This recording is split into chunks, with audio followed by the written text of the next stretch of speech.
Are there any subjects that have come forth that you said, wow, I'd really like to do a documentary on that?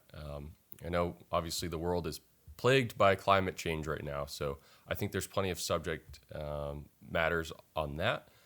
Is there anything in particular, because you like this sort of storytelling aspect so much, that stood out to you that you hope to pursue?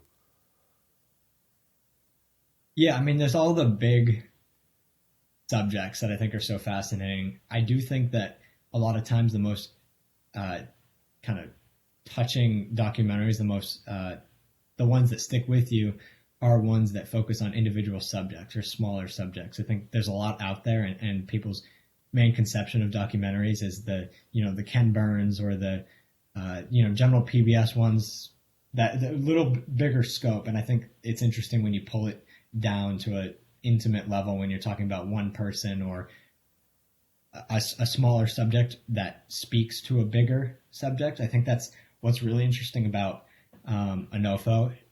She's an amazing person, but her story reflects on climate change, on the experiences of Polynesian people and Polynesian women in particular, and women in maritime. Yep.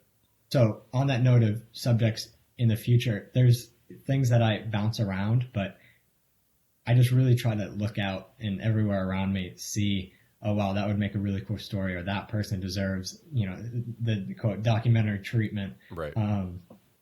So there's nothing in particular. I always have some ideas bouncing around my head, but it's just sort of looking for that next story and wherever that may be. But I think in terms of the scope of it may be, I think at least for now, I love the idea of keeping it into single organizations, single people, and using that to reflect on bigger ideas.